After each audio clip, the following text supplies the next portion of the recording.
G'day, Tragic here, and let's do the next quest. Woohoo, the next one. And this is the last quest for the Isengard expansion.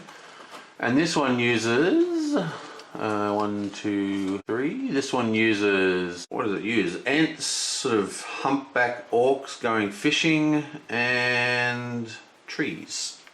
Okay, let's see what we got here. Humpback orcs going fishing. Fine. That's the second part. Trees. Trees, trees, trees, trees, trees. And Morgosh again. He must have escaped. And then the Ents. Or the nasty Ents. I thought Ents were good guys. Right, and that's every quest. There's no unused encounter cards in this particular set. Sometimes there's some sets that aren't even used in the actual quests.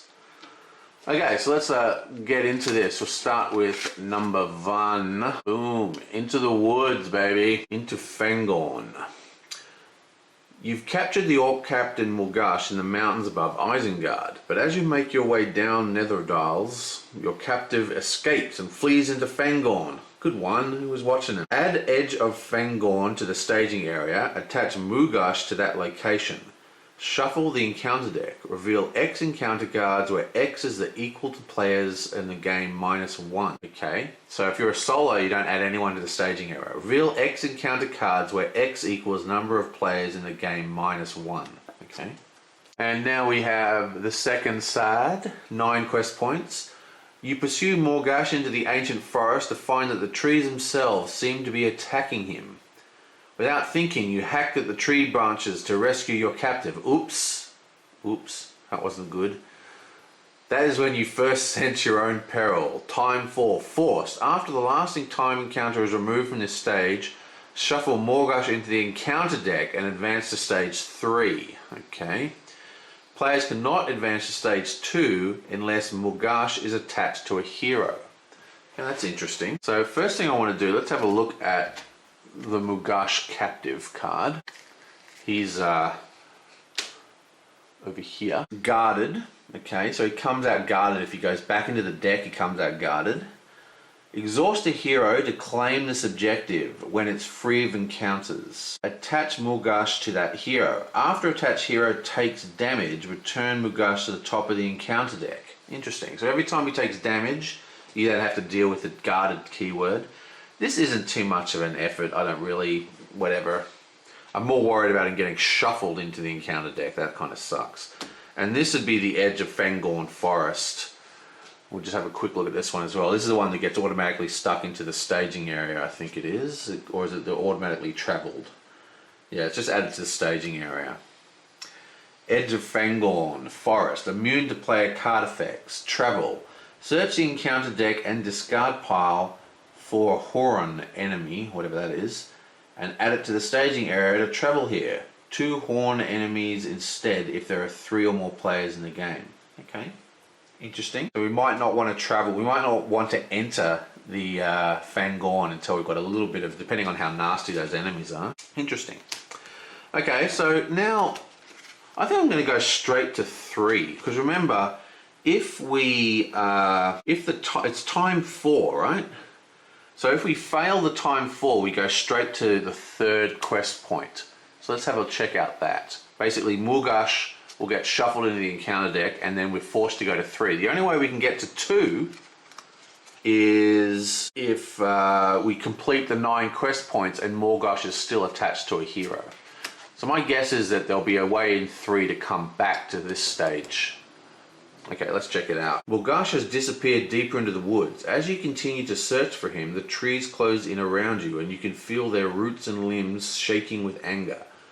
Their branches rattle like raging tempests, but without any wind. You begin to regret the decision to enter Fangorn. You need to find Morgosh and get out. Well, maybe you shouldn't go hacking around tree ants. The Angry Forest War! Okay, time 3, Force. After the last time counter is removed from this stage, discard the top 5 cards of the encounter deck. Each player must choose an enemy or objective in the discard pile, reveal it, and add it to the staging area. Place 3 time counters on this quest. Okay, so that's not too bad. basically it's just a way to scry the encounter deck really, really quickly to get Morgoth back into play. So it actually helps us. Force. After placing progress here, if there are at least 6 progress on this stage and Morgoth is attached to a hero, advance to stage 2A. So we can basically skip this completely if we just have if this force time ability doesn't go off. So if we can complete this in under 4 turns, we never need to go to this one. Interesting. Like I said, I'm not a huge fan of this time mechanic because it sort of encourages you to rush things. Okay, 2A, Escape from Fangorn. You've rescued Morgoth from the trees, but you sense the forest itself seized with anger towards you. The thankless orc struggles against you and the tree branches grasp at you. It's going to be a hard fight to get out of Fangorn with your captive. When revealed, each player searches the encounter deck and discard pile for one Huron enemy and adds it to the staging area. Shuffle the encounter deck. So we'll have to see how nasty those enemies are in a sec. And then what's interesting is that saw this in the last quest as well. This, when revealed, is actually on 2A. Traditionally, 2A has nothing but flavor text, so you've got to be very, very careful. There are actually instructions on 2A as well as 2B. Okay, so this is a 12-point location, time for Forced. After the last time counter is removed from this stage, shuffle Morgoth into the encounter deck and advance to 3A. The players cannot defeat this stage unless Morgoth is attached to the hero. Wow. Okay, so let's get this straight. If we don't complete this quest in 4 turns, then we get straight to 3A, where we've got to use this ability to forcefully add to the staging area and dig Morgoth out. And then when we are actually at 2, which is how you win the game, we still only have 4 time to put 12 progress tokens, or we are back at 3 again.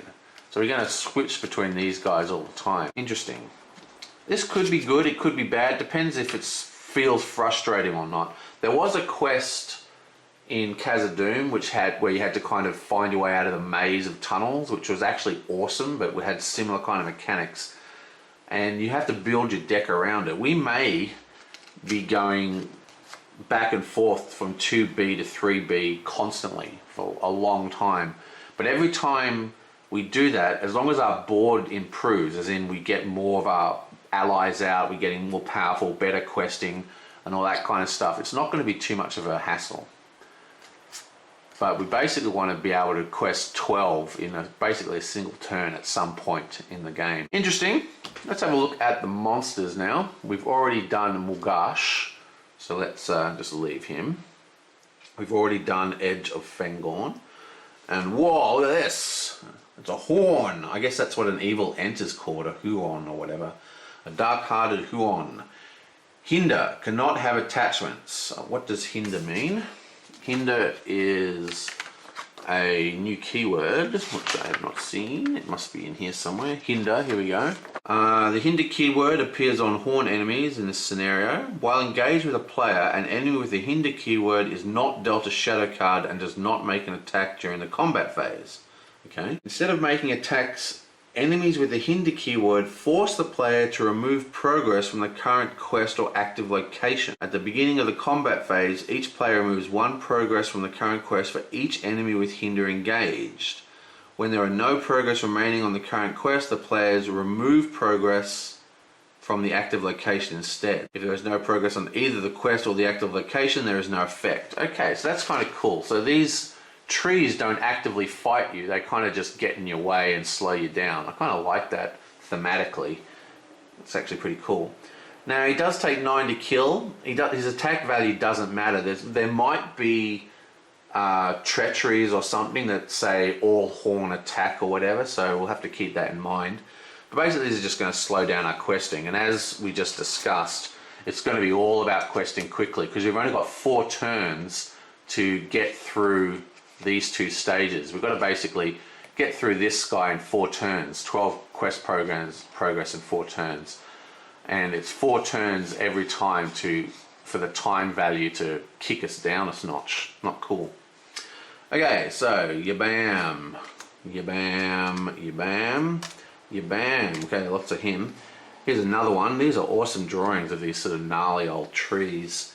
Angry Horn, Hinder. At the beginning of each resource phase, Angry Horn attacks the engaged player. Okay, I didn't read this guy's forced effect either. At the beginning of each resource phase, the engaged player raises threat by 2. So that's actually a lot worse than I thought it was. And this guy does attack, and he attacks for 5, and he is 12 to kill, so he's quite nasty. Ooh, these are nasty monsters. And interesting, they attack outside the combat phase, so you can't attack them back. Which means we basically want to kill these guys during the combat phase. We get a free attack without having to defend, which is pretty awesome. So if we can kill them in our combat phase, remember in our combat phase they don't attack, instead the hinder keyword triggers, and then they do something during the resource phase that they won't do if they're dead. Okay, so now we have the Deadly Horn. Force. At the beginning of each resource phase, the engaged player must deal 3 damage to a character he controls. Now these are very nasty guys. This one's 10 to attack, 10 to kill. But again, without them actually having a combat phase, I think they're going to be quite easy to deal with. I have to see it running, obviously, but I'm not too... I really think the disadvantage of not having to defend, we can just attack with like all our guys. We can really, you know, chop these tree downs pretty quickly, so these horrible forced effects don't even trigger. Okay, Heart of Fangorn. While Heart of Fangorn is in the staging area, each player cannot refresh more than 5 characters during the refresh phase. Okay, that might not even affect a solo player. 5 characters. Okay, so you got 3. Well, actually it would. So you have 3 for your heroes, plus 2. That's not a lot really, is it? Anyway, attacking enemy makes an additional attack after this one. I've always disliked that kind of shadow effect. It can be very devastating, especially if, you know, these monsters are quite harsh, you know, quite terribly strong. And remember, this guy here, where is it? Blah, blah, blah. This guy here that actually does the attack during the resource phase, he still gets a shadow card. Actually, ooh, that's a good question. Does he get a shadow card? Didn't it say something about no shadow cards? When engaged with a player, an enemy with the hindered keyword is not dealt a shadow card and does not make an attack during the combat phase. Okay, during the combat phase. I would say that they would still get a shadow card even if it's outside the combat phase, during the attack in the resource phase. So anyway, him attacking twice would suck. The Forest's Malice. When revealed, each horn enemy engaged with a player makes an immediate attack. We knew it was coming. If no attack was made as a result of this effect, each player must search the encounter deck and discard pile for a horn enemy and put into play engaged with him. Cannot be cancelled. Okay, not a big fan of uncancelable effects, but that's pretty cool. I like that one. I like that idea of that one. You know, keep the trees in play. Nice. Low on provisions. When revealed, each player must assign X damage among characters he controls, where X is the number of characters that player controls. Okay. Now, this is an interesting one. There was another similar card to this in Khazad-dûm. I can't remember what it was. It was like, you deal X damage to a character, X damage to characters with X is the amount of characters you have. But this is slightly different. Each player must assign X damage among the characters you control. So I'm thinking if you have 10 characters, you can't just put 10 damage on a 1 hit point character. Because if you kill that character with that 1 damage, you'd still have 9 damage to reassign. That's actually quite an interesting card. Deadly even, especially if you're going for the discardable ally system because they have low health. Interesting. I like this card quite a lot. Attacking enemy gets +1 attack, 2 attack instead if the defender is undefended. Okay, so yeah, I think that's a very, very cool card. I like it. Okay, next, I have lots of treacheries in this one. Surge, boo! When revealed, attached to a location in play, counts as a condition attachment with the text limit 1 per location. Attached location gets +2 quest points and gains Forced. Remove an additional time counter from the current quest at the end of each refresh phase if able. Wow. Off track. That's horrible. Horrible, horrible. Basically, you know, speeds up. There's only 2 of them luckily and they can be cancelled, but I don't like that at all. Very, very nasty. Okay, in the need of rest. When revealed, remove a hero from the quest and attach in need of rest to that hero. Counts as a condition. Limit 1 per hero. Forced. After a time counter is removed from the current quest, attached hero takes 1 damage. Okay, so he's taking a damage every single turn. You can heal through that quite easily, but even so, you could have multiple time counters being removed at once. I'm not a big fan of this one either. It's a nasty one. Okay, Ancient Forest, 5/2.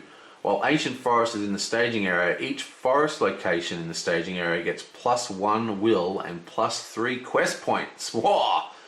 Okay, and that includes himself. So he is actually a forest. So while he's in the staging area, he is actually 3 threat and he is 8 quest points. This ability does not stack with other copies of Ancient Forest. Oh wow.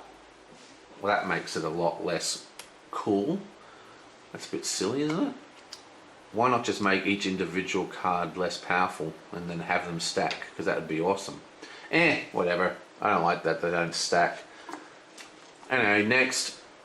Tangled Woods. It's a 4/2. While Tangled Woods is in the staging area, each forest location gains travel. Exhaust a hero to travel here. Does not stack with other copies. Okay, that one makes sense. Okay, you don't want to just you know, I don't know. I'm not a big fan of these unstacking abilities. Basically, every effect in the encounter decks always stack, except these ones. It just seems a bit weird. I think basically these were reduced through playtesting. They liked them, but during playtesting they went, they're too hard. I don't like it, whatever. Next, Turned Around. When revealed, either remove 1 time counter from the card in play or return the active location to the staging area. Okay, it's another one of these choice ones. I dig them. You'd probably always prefer not to lose the time counter. If this attack is undefended, return the active location to the staging area. Okay, that could be quite nasty. And that is that. That's the end of that. And that is the end of all the cards for Isengard. Now, to be honest, these quests aren't jumping out to me as super awesome. The time mechanic doesn't appeal to me on paper. I mean, I haven't played the quests, maybe they're fantastic. But yeah, it doesn't appeal to me in you know, the basic idea of the time cards really changing how you play the game, changing the way the game's speed works. And you know, I understand that a game this age and a game that's this similar, you know, like every quest is basically the same in a lot of ways. So variance is important, but even so, I'm not a huge fan of that entire time mechanic. That being said, I think Into the Woods, the one where you're trying to capture Morgoth, looks very cool. I like the idea of that the most, followed by the third one, which I think is Into Fangorn. That's this one here, with the moving around, you know, the choosing the quest. And of course the player cards are quite nifty. Definitely needs a play, but yeah, interesting set of cards. And that is the Voice of Isengard expansion.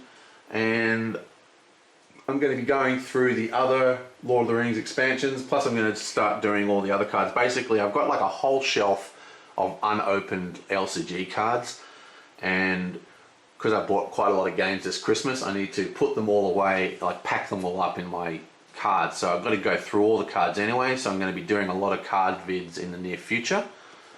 And I will see you guys next time. This guy's awesome.